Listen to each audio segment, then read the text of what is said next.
Hello viewers, నేను doctor Sumeena Reddy, gynaecologist and fertility consultant, Fertilica IVF, Hyderabad. ప్రపంచవ్యాప్తంగా సుమారు 20% జంటలు సంతానలేమి లేదా ఇన్ఫర్టిలిటీతో బాధపడుతూ ఉంటారు. సంతానలేమి ఆర్ ఇన్ఫర్టిలిటీ అంటే ఒక సంవత్సరం పాటు భార్యాభర్త న్యాచురల్గా కలిసి ఉండి ప్రెగ్నెన్సీ కోసం ట్రై చేసినప్పటికీ ప్రెగ్నెన్సీ రానప్పుడు, లేదా ఒక స్త్రీ 9 నెలల పాటు సక్సెస్ఫుల్గా ప్రెగ్నెన్సీని క్యారీ చేయనప్పుడు, అంటే మిస్క్యారేజెస్, రిపీటెడ్గా అబార్షన్స్ అవ్వడము లేదా రిపీటెడ్గా ప్రీటర్మ్ డెలివరీస్ అయినప్పుడు కూడా దాన్ని ఇన్ఫర్టిలిటీ అని అంటారు. ఈ ఇన్ఫర్టిలిటీకి ఎందుకు అవుతుంది, కాజెస్ ఏంటి అని చూసుకుంటే సుమారు 20 నుంచి 35% వరకు స్త్రీలలో ప్రాబ్లం ఉండడము, మరో 20 నుంచి 30% మగవారిలో ప్రాబ్లం ఉండడము, మిగిలిన కేసెస్లో బోత్ భార్యాభర్తలోనూ ప్రాబ్లం ఉండొచ్చు లేదా అన్ఎక్స్ప్లెయిన్డ్, అన్నీ సరిగ్గా ఉన్నప్పటికీ ప్రెగ్నెన్సీ రావడానికి డిలే జరుగుతుండొచ్చు. సో ఇప్పుడు 1 by 1 ఈ ప్రాబ్లమ్స్ ఏంటి, ఏ కాజెస్ వల్ల ఇన్ఫర్టిలిటీ వస్తుంది అనే దాని గురించి మాట్లాడుకుందాం. ముఖ్యంగా మగవారిలో చూసుకున్నప్పుడైతే ఏజ్, అంటే వయసు పైపడే కొద్దీ మనకు స్పర్మ్ క్వాలిటీ, స్పర్మ్ నంబర్ తగ్గడం జరుగుతుంది. దాంతోపాటు medical conditions like sugar, thyroid ఇటువంటివి కంట్రోల్లో లేనప్పుడు, లేదా ఒబెసిటీ, బరువు మరీ ఎక్కువగా ఉన్నప్పుడు, అండ్ వేరే infections, sexually transmitted infections like gonorrhoea, chlamydia, ఇవి రిపీటెడ్ అటాక్స్ అయినప్పుడు మనకు sperm count and sperm quality అనేది తగ్గుతుంది. దాంతోపాటు చైల్డ్హుడ్లో చిన్నప్పుడు ఏదైనా సర్జరీస్ జరిగినప్పుడు, స్క్రోటల్ రీజన్లో ఎనీ హైడ్రోసిల్ సర్జరీస్ కానివ్వండి, హెర్నియా సర్జరీస్ కానివ్వండి, అట్లాగే గ్రాయిన్ రీజన్లో ఏదైనా యాక్సిడెంట్స్, దెబ్బలు తగిలినప్పుడు, లేదా పుట్టుకతోనే కొన్ని ప్రాబ్లమ్స్ లైక్ హైపోస్పేడియాస్, ఇటువంటి కండిషన్ ఉన్నప్పుడు ఇన్ఫర్టిలిటీ ప్రాబ్లం చూస్తూ ఉంటాం.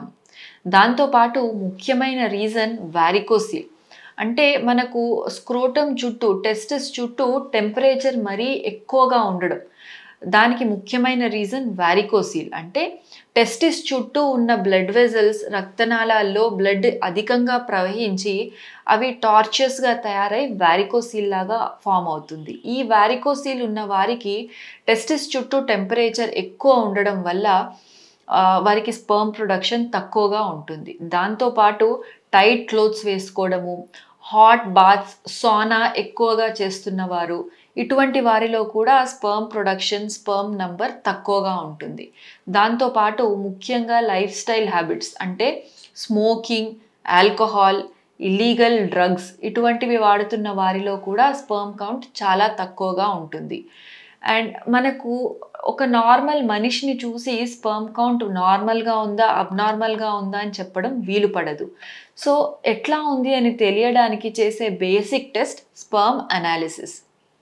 ఈ స్పర్మ్ అనాలిసిస్ చేసినప్పుడు మనకు శుక్రకణాల సంఖ్య ఎట్లా ఉంది, కదలిక ఎట్లా ఉంది, వాటి షేప్ కరెక్ట్గా ఉందా, ఇవన్నీ చూడడం జరుగుతుంది.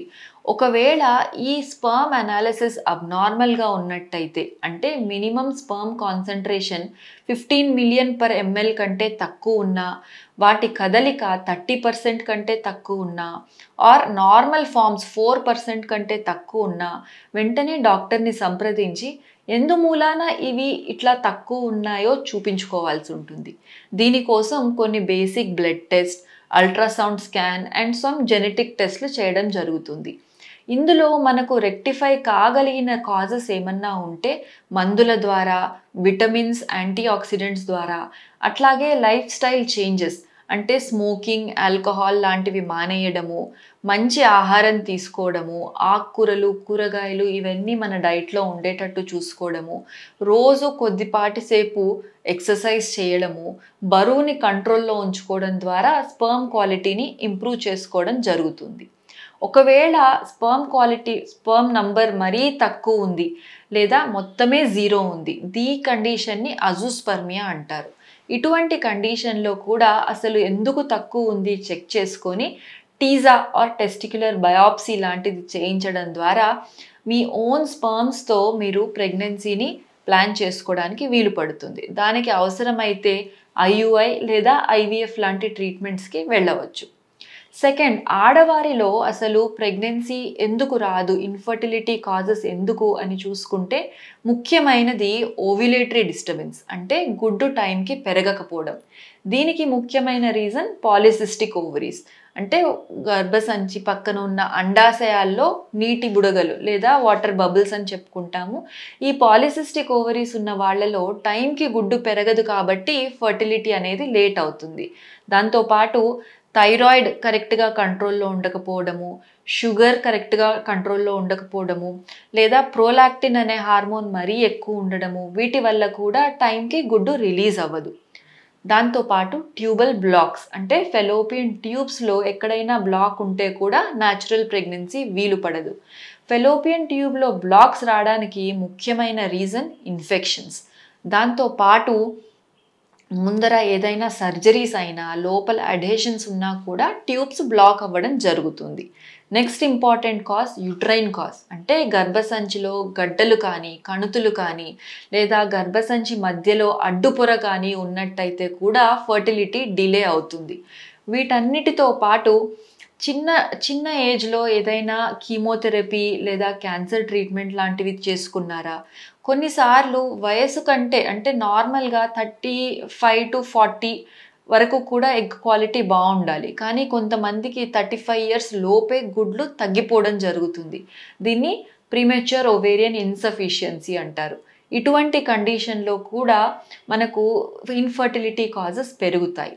దాంతోపాటు బరువు ఎక్కువగా ఉండడము, మంచి ఆహారం తీసుకోకుండా ఉండడము, ఒబేసిటీ, బరువు ఎక్కువ అండ్ ఎక్సర్సైజ్ టైంకి చేయకపోవడం ద్వారా కూడా మనకు ఇన్ఫర్టిలిటీ లాంటి ప్రాబ్లమ్స్ చూస్తూ ఉంటాము.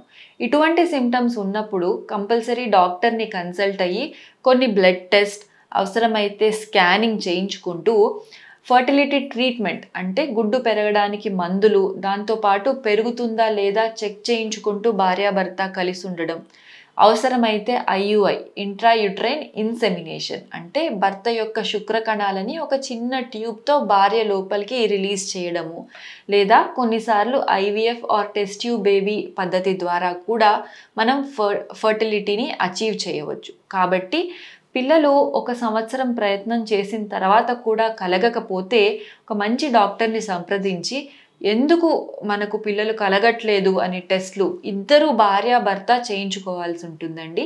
ఈ టెస్ట్ల ద్వారా మనకు ప్రాబ్లం ఎక్కడ ఉంది అని ఐడెంటిఫై అయితే దానికి సరిపడ్డ ట్రీట్మెంట్, అవసరమైతే ఐవీఎఫ్, ఐయుఐ లాంటి పద్ధతుల ద్వారా మీరు ప్రెగ్నెన్సీని ప్లాన్ చేసుకోవడానికి వీలు పడుతుంది. Thank you for watching. మరిన్ని వీడియోస్ కోసం ఛానల్ ని సబ్స్క్రైబ్ చేయండి, లేటెస్ట్ అప్డేట్స్ కోసం వాట్సాప్ ఛానల్ ని ఫాలో చేయండి, అండ్ లింక్ డిస్క్రిప్షన్ లో ఉంది.